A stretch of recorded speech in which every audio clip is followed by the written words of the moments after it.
Welcome to Friday 15, everyone. My name is Brian Beck. I'm here with Andy Hoar, your master B2B dynamic duo. And today we're here for Friday 15, talking about all kinds of fun stuff.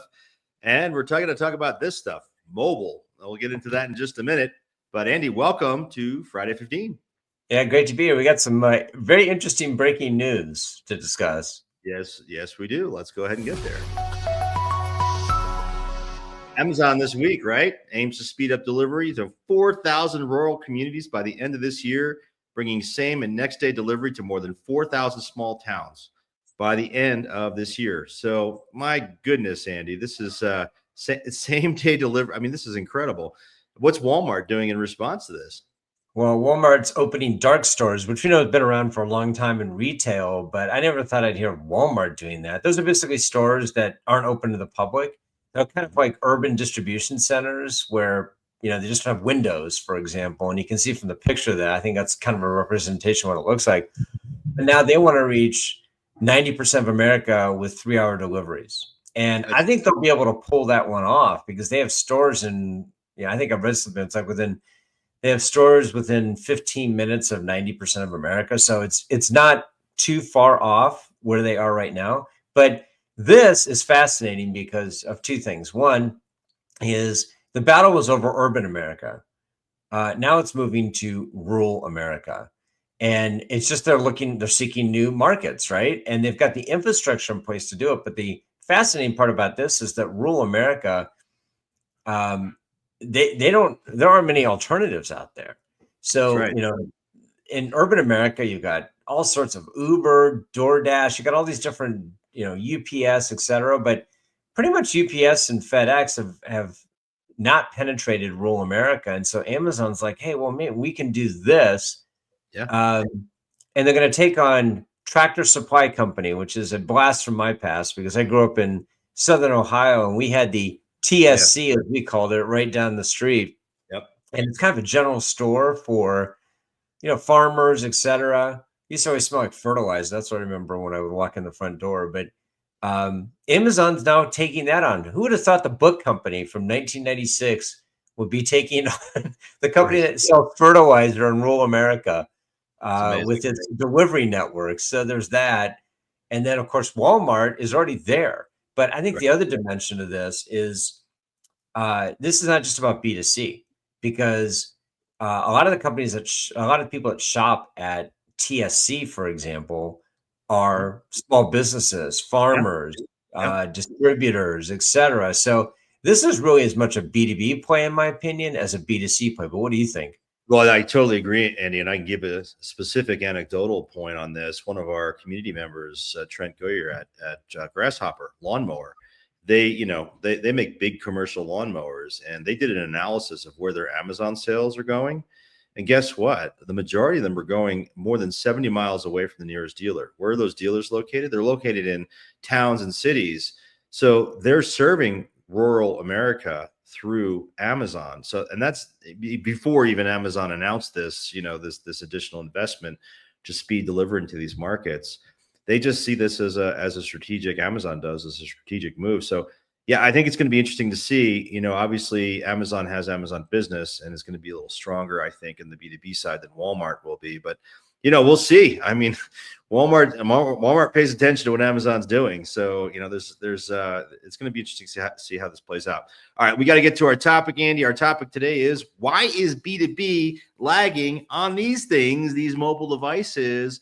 What's going on here, Andy? Well, when we did a study, our survey of B2B executives just recently this year, we found a number of data points which sort of raised our eyebrows. 34% of B2B companies have less than 5% of their mobile sales coming from mobile, their e-com sales. Only 20% of B2B firms achieve more than 21% of mobile sales. 18% of these companies don't even track mobile sales. And as we looked at, their spending priorities and investment priorities, mobile ranked amongst the lowest. So, Andy, what is going on here? These companies are not investing. And is it because they're not buying? Is this a self-fulfilling prophecy? What do you think?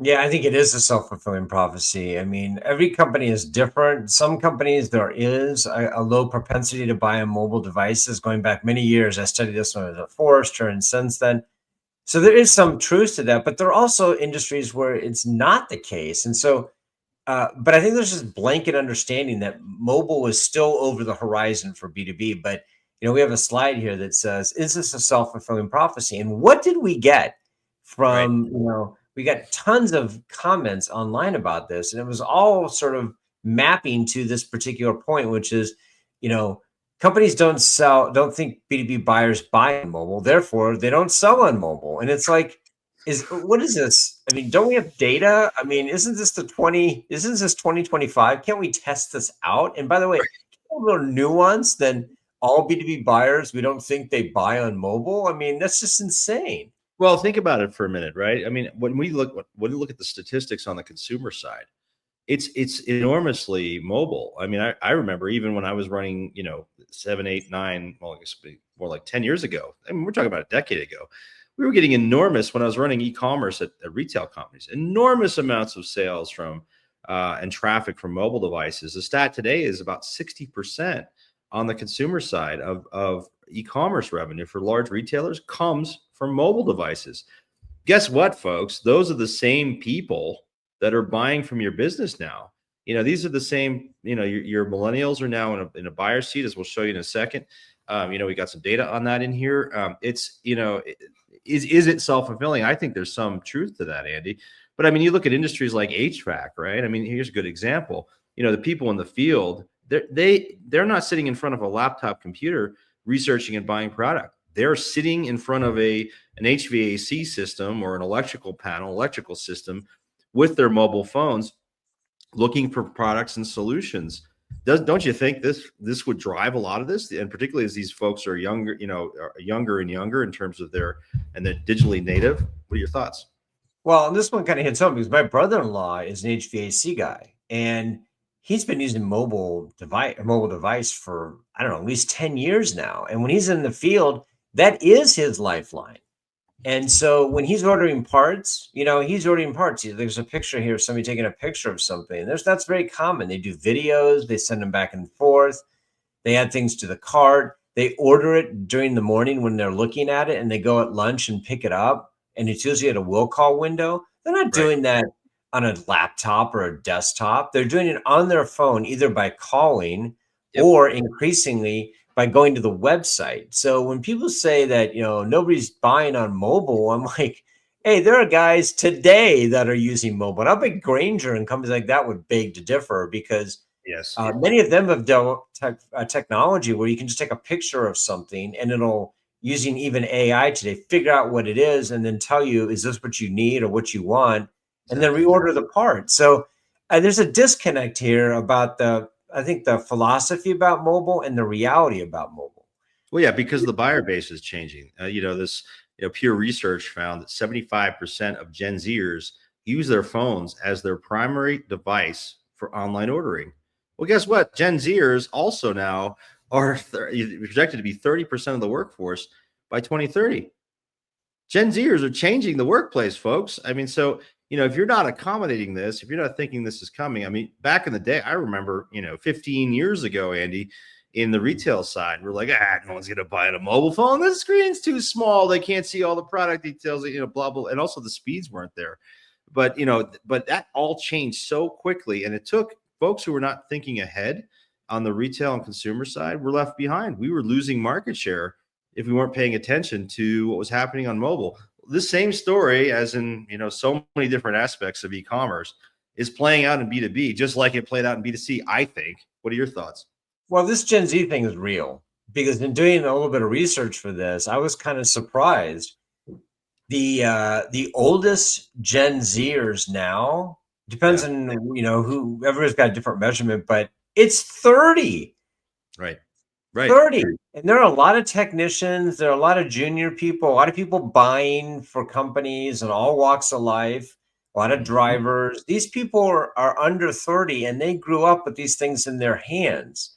Yep. And so I think part of the problem is that we still have this mentality of the people who are making the decisions are still like in their 60s and their 70s. And for them, the mobile phone is still a device they used to call on.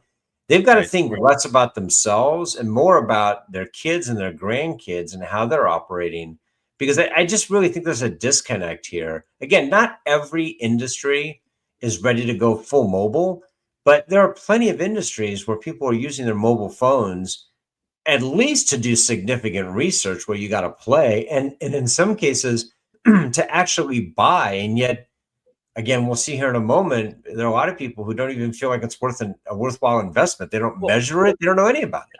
Well, but think about it for a second, Andy. I mean, our community, right? Our community that we surveyed and got those statistics from, these aren't the 70-year-old, 60-year-old CEOs. These are the folks that some of them are in their 30s, 40s, 50s, and they're leading digital at their organizations. These are the forward-thinking people in our industry.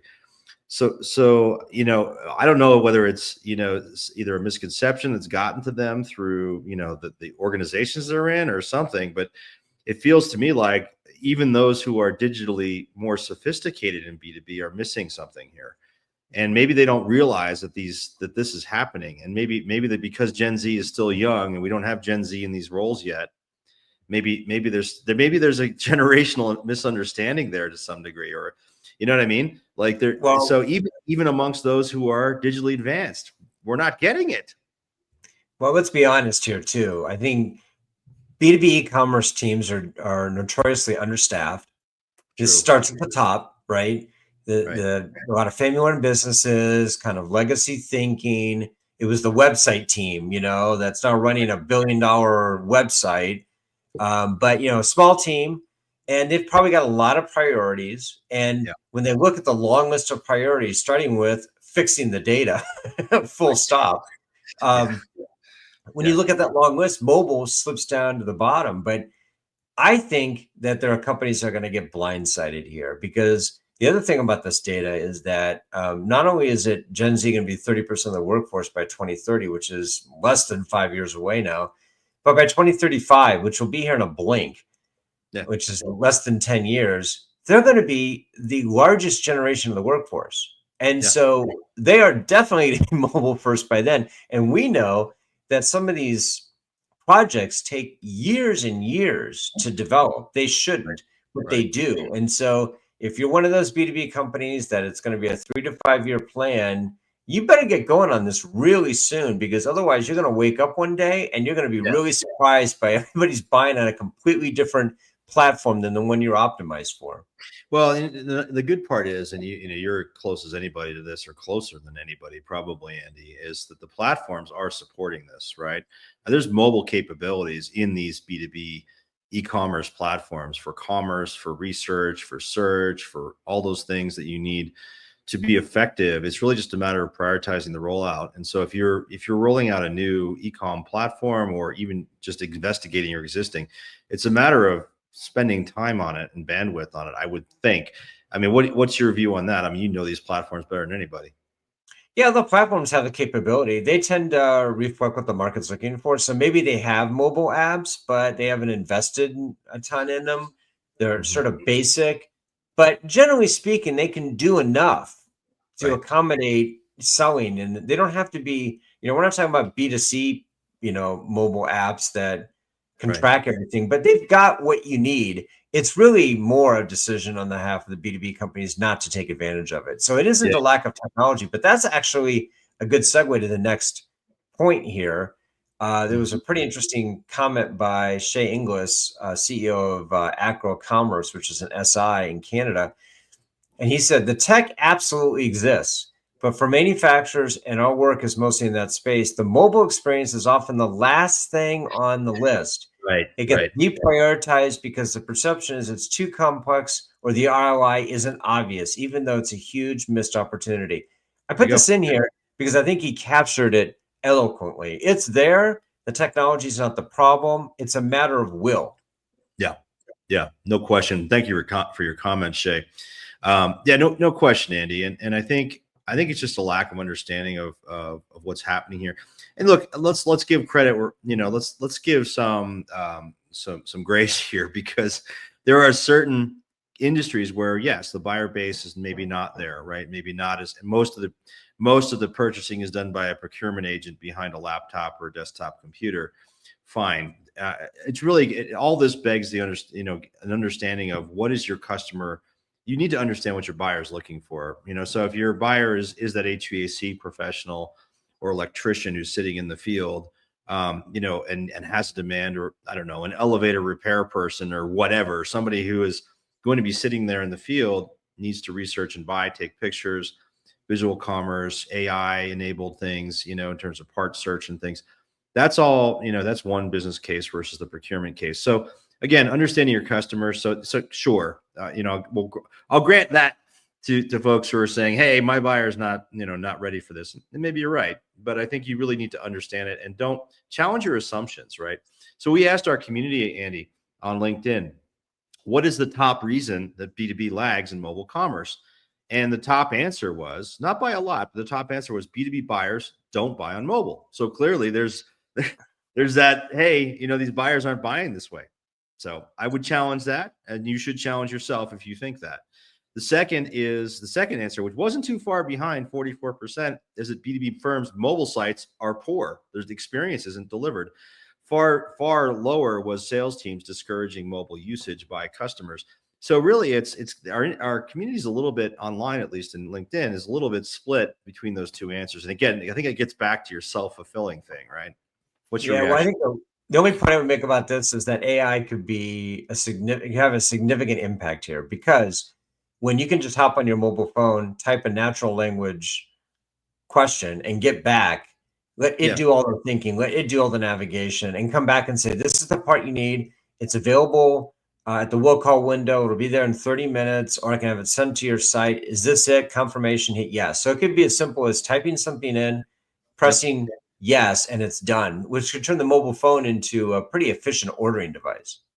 Absolutely. All right. We're almost at Friday 20 here, Andy. I got to wrap and we'll go to our announcements. So good discussion today. Enjoyed this one. Folks, remember that the Master B2B Nexus is available. We've released this recently. This is a personal B2B digital lifeline for B2B e-commerce executives running their business in, if you're a manufacturer, distributor.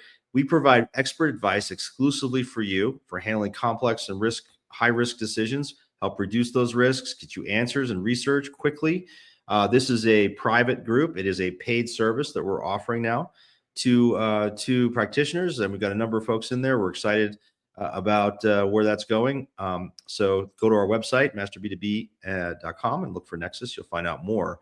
Our forum is also available. This is free for practitioners. Lots of discussions happening in there. It is for practitioners only, so no solution providers or vendors, just folks exchanging ideas and comments, questions about solutions and approaches and hiring and all kinds of questions happening there. So encourage you to go to our website to check that out. And finally, want to remind everyone that our Friday 15 is available via podcast on your favorite podcast service, Spotify, Google, Apple, YouTube, all over the intergalactic universe, right, Andy? So we encourage you to check it out, and please rate us positively. And that helps a lot. Thank you for your help, guys. Andy, any final words before we wrap up for the day? Yeah, just a quick comment that next Friday is July 4th. So we'll be skipping that, and we'll come back 2 weeks from today, and we'll see everybody then. Yeah, happy Independence Day, everyone. We will see you in 2 weeks. Thanks, everyone. See you next time.